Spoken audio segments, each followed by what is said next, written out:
this is a different video to what I would usually do. This is something that I've always wanted to do, that I've been really passionate about, something that I've grown to be passionate about, and this wonderful inspirational woman right here is just it's so inspirational. I don't understand, you don't understand how inspirational she is. But yeah, so this is just a video about raising awareness in cardiac health. So this goes back to a story in 2013 on Tuesday, the 5th of February 2013. You could say it was probably not just a normal school day, to be honest. Everything was normal, nothing was wrong, everything was like a normal average day until when everyone went home, the school day had ended. And you could probably say that after that day would be a day the school changed forever, I would say. So the year 11s and year 12s, was it? Year 11. Year 11 and year 12s were having a football match on goals, because I went to Bexley Heath Academy and we had a goals next to our school. So if I remember correctly, would you say what, roughly about 20-30 minutes into the game? Yes. So around 20-30 minutes into the match, a young man named Juliet Lamin had just scored a goal and went in for a tackle and suddenly collapsed. Now, at first, from what I've read or have heard, they didn't think anything was wrong. No, because they thought he was playing yeah, with his job, because he's always very funny person, so they thought it was part of his jokes that he normally does in school when he's playing football. Yeah. So after they realised after his friends realised Philip wasn't responding or getting up, they realised something was wrong. So everyone was cleared off the pitch, and they tried, his teacher, his best friend, tried to resuscitate him on the pitch, and even, if I'm correct, even after the ambulance arrived, they were still trying to resuscitate him on the way to the hospital as well, even at the hospital after they arrived as well. And unfortunately, if I'm correct, he was pronounced dead at 5:52. 5:52 p.m. that evening.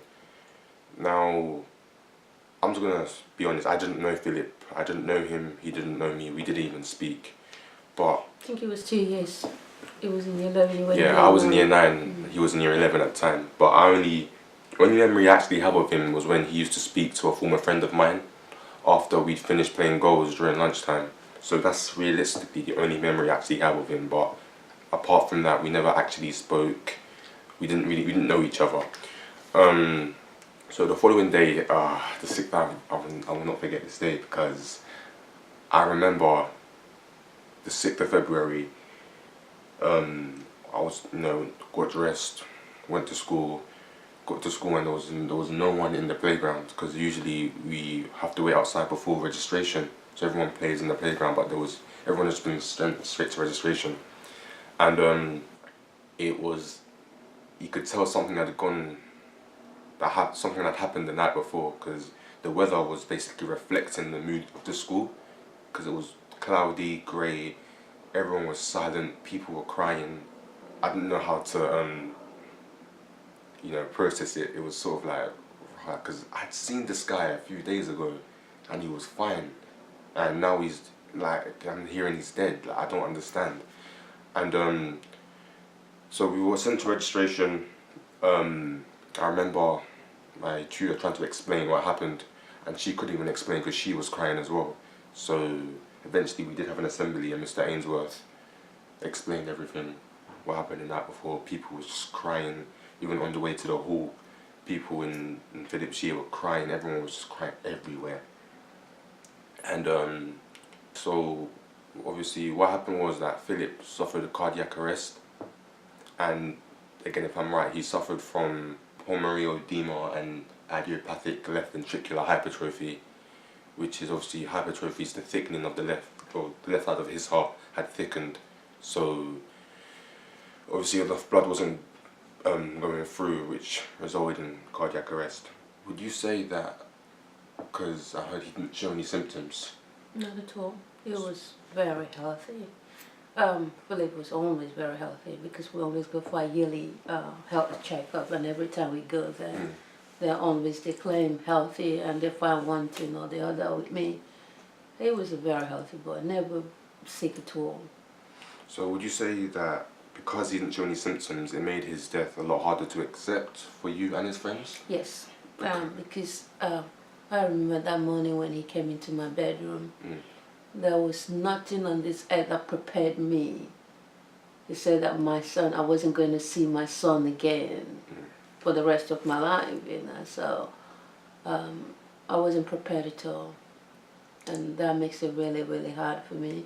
If I knew, probably I would have that morning done something with him, or I don't know, as a mother, just have breakfast with him, have a cuddle with him, or anything, just to give me that sweet memory. But I didn't have the opportunity at all. The only thing I got was that in the afternoon I was called to come to school, and a few hours of getting to school, it was pronounced dead. So yeah, it's one of those things that you don't think like it can happen to you, because especially since you're not really aware of it and you're so uneducated, so you just think it won't happen to you. I feel like a lot of people are uneducated as well. Because Philip didn't show any symptoms, like I said, it was a lot harder for everyone around him to accept his death. And symptoms of a heart defect, things such as dizziness, you know, chest pain, being lightheaded, running out of breath quickly, being tired unnecessarily. Like, these things happen. Like, these are all, there are so much more symptoms as well, and people don't realise that these things is your body saying, look, something's wrong, go and see someone. People think because, oh no, I'm just getting a cold, or it will eventually go away. Like, that's your body telling you to go and see someone, because obviously something's not right. Well, I read that online, apparently about 270 children suffer from a cardiac arrest outside of hospital in school, and they die from it as well.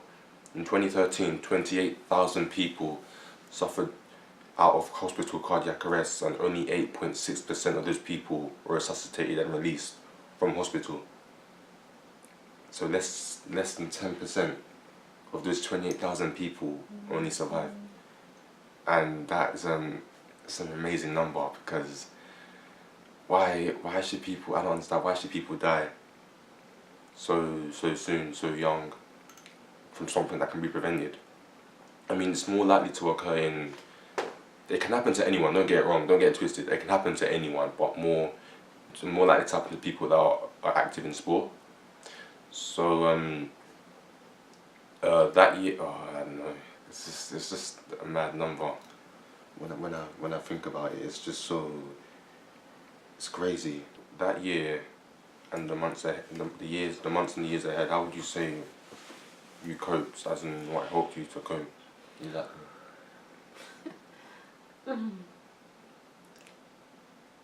From that day till today, let me just get it straight here. What has really, really enabled me to cope with his death has been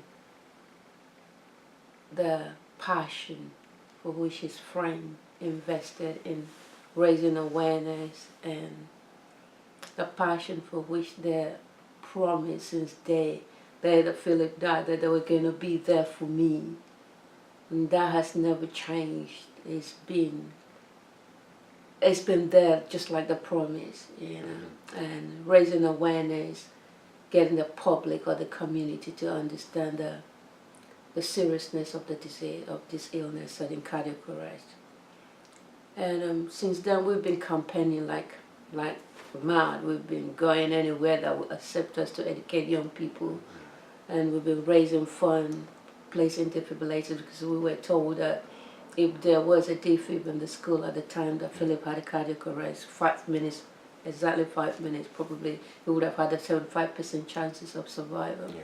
But there was none there. So that has helped us as well to continue not only educating and raising awareness, but also raising fund to make sure that every school has a defibrillators in school. Not only school, churches as well, because majority of those children that go to school on a Monday to Friday sometimes go to church on a Friday for youth services, or go to church on Sunday.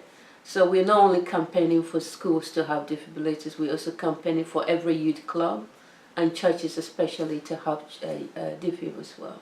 That's the thing, because I feel like if there's fire extinguisher everywhere, I mean, there's a fire extinguisher in case of a fire. Yeah. Like a fire can break out at any time, cardiac arrest can happen at any time. So if there's a fire extinguisher at, you know, shopping centres, churches, schools, there should be defibrillators at shopping centres, churches, schools. Another thing you mentioned was chance of survival.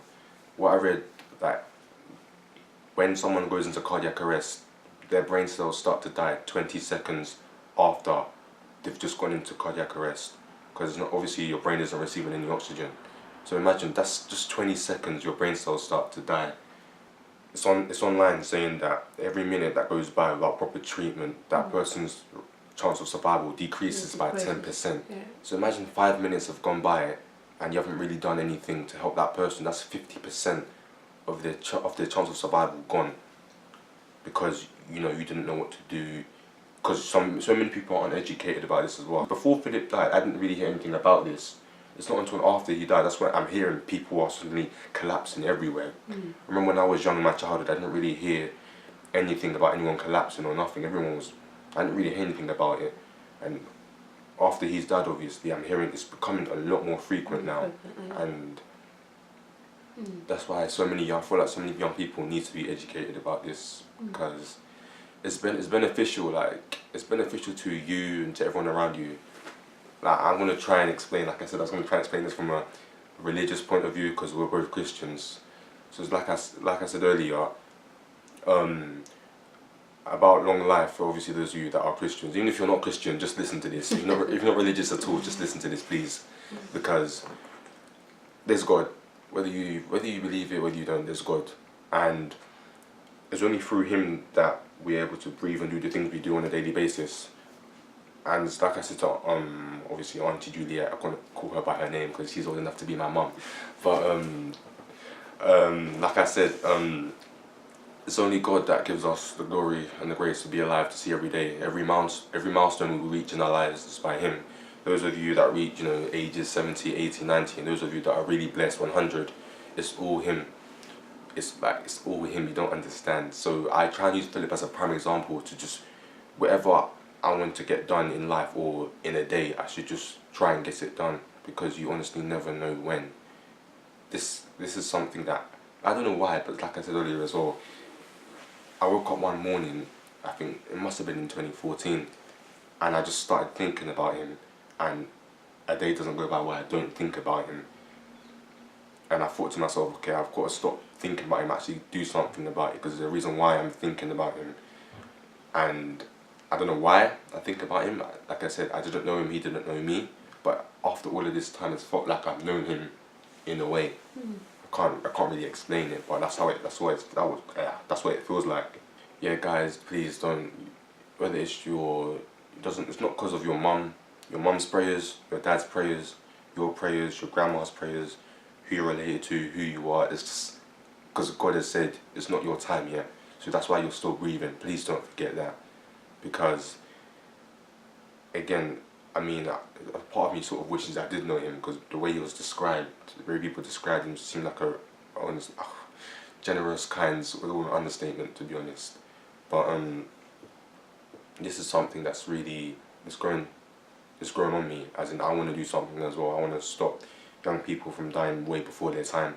So guys, please don't ignore this message, because God forbid any of this happens to any of you watching this, but if it did happen and you saw this video and you said, and unfortunately the worst happened, and you said, I saw this video but I didn't do anything about it, I honestly doubt you'll be able to forgive yourself, because you saw a warning and you didn't listen to that warning. So all I can say is, please just don't take life for granted. please. That's what I think. Philip is, again, he's an inspiration to me because I try not to. Obviously, there have been times where I have, and I do my absolute most not to. I do everything I do is for my mum and dad, to be honest. My mum, my dad, my brothers, and myself, because I feel like I haven't achieved what I want to achieve in life yet. Which goes back to Philip, because even though he's not here and he didn't become a professional footballer, like, I know he's made you proud, he's made everyone around him proud because of the person he was, what he did, what he was going to be, even though he's not here to actually do it. So yeah, guys, please just don't ignore this, because it's for your own benefit as well. So yeah, another thing I wanted to mention was another inspiration in my life, Tobi. He suffered a cardiac arrest as well, I think 8 months after Philip had passed. He was like Philip, because Philip, I forgot to mention, Philip was supposed to have a trial for Fulham after his GCSEs that year, and obviously that didn't happen.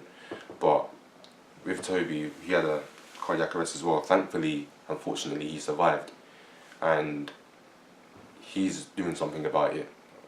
Like, he's actually going out and doing something about it. He's made his own charity or organisation called the Heart for More Foundation, which they go around academies across the country educating their youths about, you know, cardiac defects, what they can do if someone's in cardiac arrest, CPR, using the defibrillator, all of those things. Even me, I have to keep on practicing CPR so I know I'm doing it right and correctly.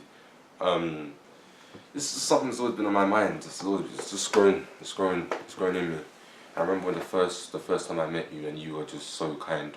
You were open about it. You said, yeah, because I remember when I used to see you before around Bexley Heath, and I just didn't think that I'd be able to form like this relationship I have with this woman, because again, I was at the bottom of the chain when Philip died. I thought it was Philip, then obviously his family, his friends, and then, you know, people that knew him, and then there was me at the bottom, because we didn't know each other. So anything you like to say at all? I mean, everything I wanted to say, you have said it all, and I'm so thankful to you for wanting to do this, you know, because it's your life, it's you young people that need to carry this education and awareness to your peers and get them to be dead serious about it.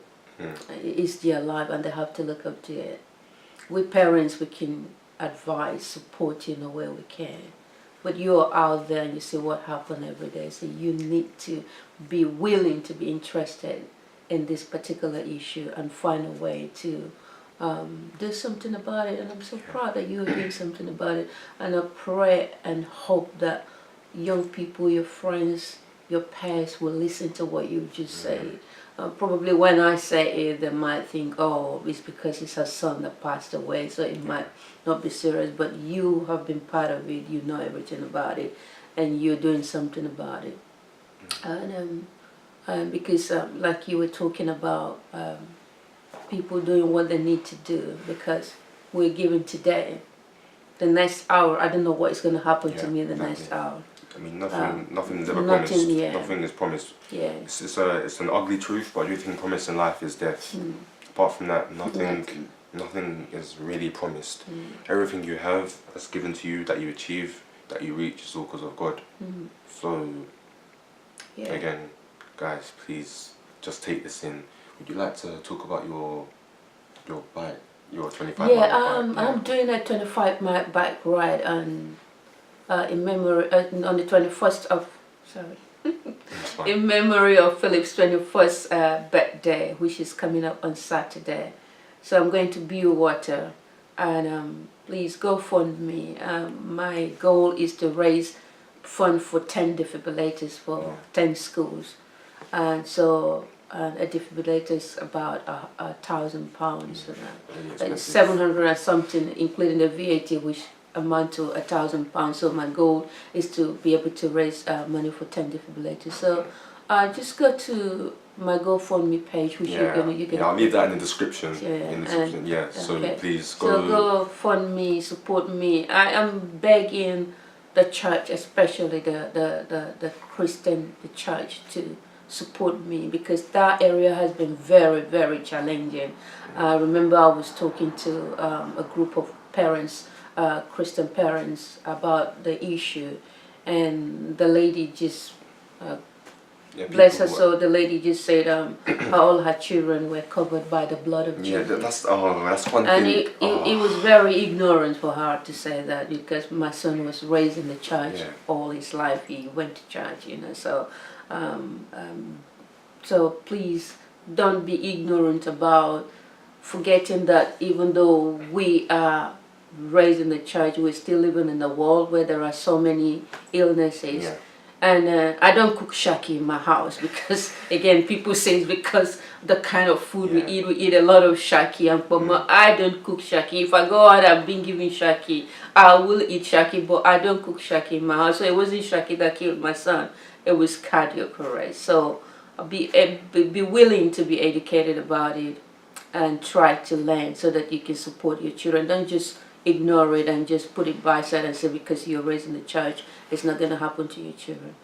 That's one thing I wanted to go back on, again, speaking from a religious point of view. Yes, we're all covered in the blood of Jesus, and it's like the first time we came here to visit you, it's like my mum said, as long as we're in the world, there will always be bad things going on. And from Philip's perspective, that bad thing was a heart defect that no one knew about, and unfortunately that claimed his life.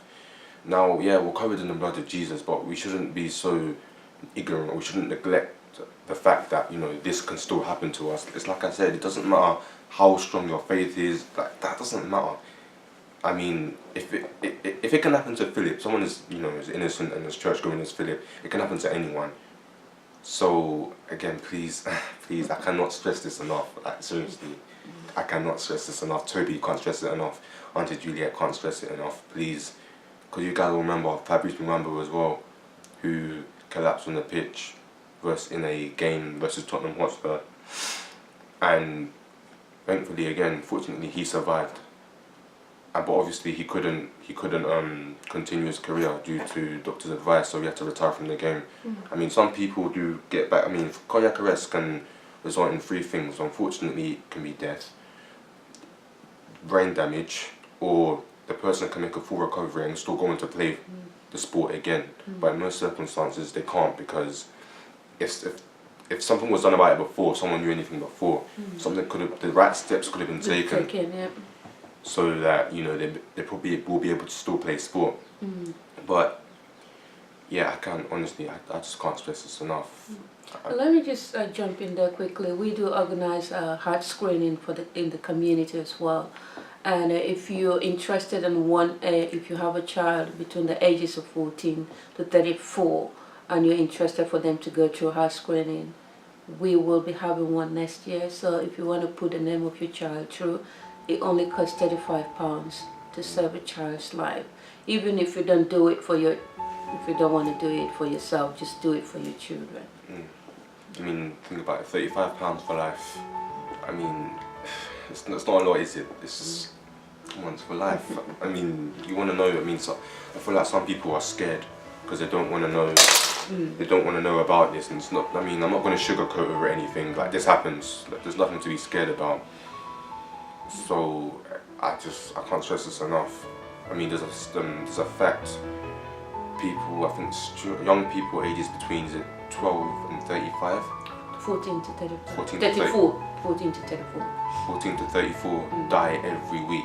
12. And Every 12 people die. 12 people between ages 14 and 34 die every week due to a heart condition.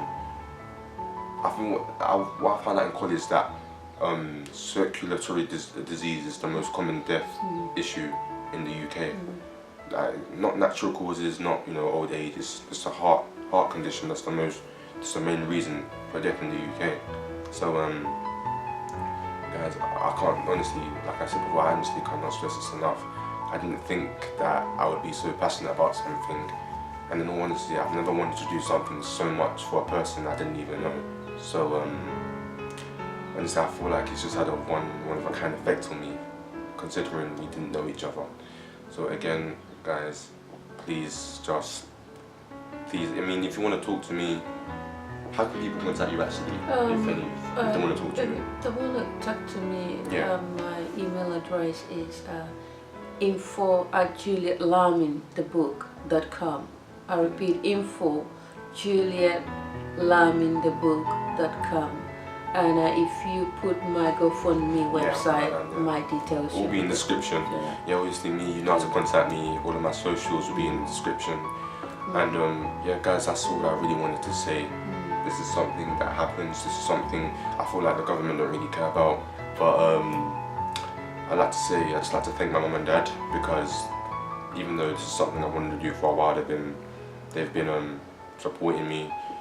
They've been supporting me. They said, you know, we'll support you. I'd like to thank Tobi for allowing me to use his story in this foundation. I'd like to thank God. I don't know why he put this in my heart, but he's done it for a reason. I just like to thank God, and obviously I like to thank God for this woman, this wonderful, inspirational, wonderful son. So honestly, thank you. Please take this in. Thank you, thank God, I just thank everyone that's been. And again, sorry, before you go, Yeah. I am available to speak in churches, in schools, in youth clubs. So if you want to hear from me directly and you want me to come to your church to speak about this and do some CPR training for your church staffs, I'm more than willing to come down anywhere. So that's a bonus for you. Anywhere. Isn't she wonderful? Anywhere. No, guys, thank you. Thank you for listening. Thank you for watching. I hope this has touched your heart as well as it touched mine 3 years ago. And yeah, I just hope you guys can do something about this. So thank you.